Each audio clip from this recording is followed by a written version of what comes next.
भारत एक धार्मिक देश है जहाँ पे भागवत पुराण की बात हो, अखंड रामचरितमानस की बात हो, यह लगातार होता रहता है। और उसमें भी एक विशेष महीना आता है कुआर।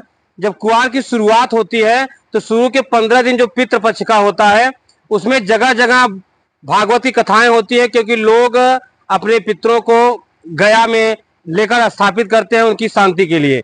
इसी अंतर्गत आज हमसे पितृपक्ष पे बात करने के लिए और भागवत के महात्म्य पे बात करने के लिए जुड़ चुके हैं, जो कि काशी हिंदू विश्वविद्यालय से गोल्ड मेडलिस्ट हैं, आचार्य सुमित शिव जी दुबे जी, जो कि भागवत और रामायण कथाएं कहते रहते हैं और बड़ा ही रसमय कथा कहते हैं। आइए उनसे जोड़ते हैं और कुछ महत्वपूर्ण मुद्दों पे बात करते हैं। स्वागत है आपका। सबसे पहले तो गुरु जी, आज वर्तमान समय में जहां आधुनिकता और मोबाइल में लोग इतना भटक गए हैं, खास करके युवा, उनके लिए श्रीमद् भागवत महापुराण के माध्यम से क्या संदेश देना चाहेंगे? जी देखिए, भागवत में हर वर्ग के लोगों के लिए रास्ता दिखलाया गया है। अभाव है तो सिर्फ संस्कारों की, जो कि माता पिता अपने बच्चों से अब अपेक्षा रखते हैं कि हम उनके माध्यम से कुछ पाएं। ऐसी अपेक्षा नहीं है कि हम उन्हें कुछ दें, जबकि माता पिता को चाहिए कि हम अपने बच्चों को ऐसा संस्कार दें कि उनका जीवन वास्तव में दिखावे की दुनिया में नहीं, वास्तव में जो सही मार्ग है उस मार्ग पर चलें। तो इसलिए अब देखिए, महात्म्य, भागवत के महात्म्य ही धुंधकारी और गोकर्ण की कथा आती है। ये लोग युवा ही हैं। एक गोकर्ण जी महाराज हैं जो कि सत्संग के माध्यम से, शास्त्रों के अध्ययन के माध्यम से जीवन में एक अलग दिशा स्वयं भी पाते हैं और जीवन से हारे हुए अपने पिता आत्मदेव को भी रास्ता दिखलाते हैं। तो वो भी सत्संग में जाकर के अपने जीवन को धन्य करते हैं।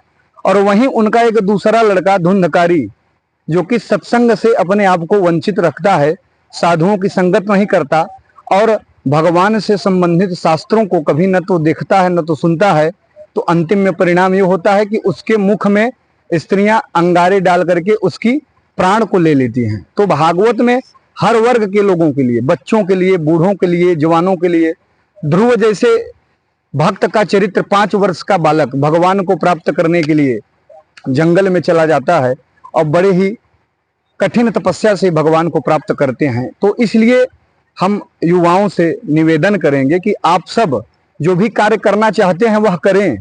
विज्ञान से जुड़ के चलना है, आप चलें। ये भागवत भी विज्ञान है, ये भगवान से संबंधित विज्ञान है।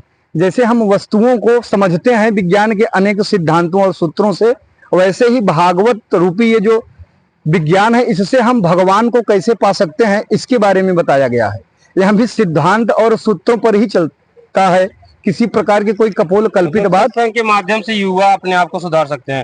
एक प्रश्न गुरु जी, जैसे इस समय पितृपक्ष चल रहा है, थोड़ा सा इसमें प्रकाश डालिए कि पितृपक्ष क्या है और इसमें श्राद्ध वगैरह कैसे किया जाए और क्या उचित विधि है। एक सरल विधि बता दिए हमारे दर्शकों को, ताकि पितृपक्ष में जो नहीं समझ पाते वो भी विधिवत अपने पूर्वजों का श्राद्ध कर पाए जी। और इसका क्या महत्व है भी बता दीजिए। देखिए, वैसे श्राद्ध तर्पण तो हमेशा की चीज है, हमेशा किया जाता है, लेकिन गर्मियों में जैसे प्यास बहुत ज्यादा लगती है, वैसे ही ये विशेष समय निर्धारित किया गया है कि आप साल भर लगातार अपने पूर्वजों के लिए, पितरों के लिए समय नहीं निकाल पा रहे हैं, तो कम से कम विशेष जो ये 15 दिनों का समय होता है, आप इसमें समय निकालें। और जो पितर होते हैं वह भी देवता होते हैं। राजा दक्ष की 16 कन्याएं थी, उसमें उन्होंने अपनी एक स्वधा नाम की पुत्री को पितरों से ब्याहा था, स्वाहा को अग्नि से। तो पितर भी देवता हैं, तो इसलिए पितृपक्ष आता है कि हम पितरों के लिए भी समय निकालें। और जब वह प्रसन्न होते हैं, वहां से आशीर्वाद देते हैं, तो व्यक्ति अपने जीवन में हर प्रकार के लाभ को, हर प्रकार के खुशियों को, आनंद को बड़े ही आसानी से प्राप्त कर लेता है। नहीं तो वह भटकता रहता है और उनके साथ में उनके असंतोष से अनेक नकारात्मक ऊर्जाएं आपके साथ में आ जाती हैं, तो आप कुछ भी करना चाहते हैं तो वह निष्फल हो जाता है। तो इसलिए अगर आप साल भर समय नहीं देते हैं तो पितृपक्ष में अवश्य आप लोग जल दें, तर्पण करें और विधि विधान से, क्योंकि पितरों को जो पिंडदान दिया जाता है इससे उन्हें संतुष्टि मिलती है, उनको तृप्ति मिलती है। जब हमारे पितर संतुष्ट रहेंगे, तृप्त रहेंगे, तो वह हमें भी ऐसी वस्तुओं को आशीर्वाद में प्रदान करेंगे कि हमें भी जीवन में कभी अभाव न हो। इसलिए बड़े श्रद्धा से करें, दिखावे में न जाएं, श्रद्धा से जो भी शास्त्रों में बताया गया है।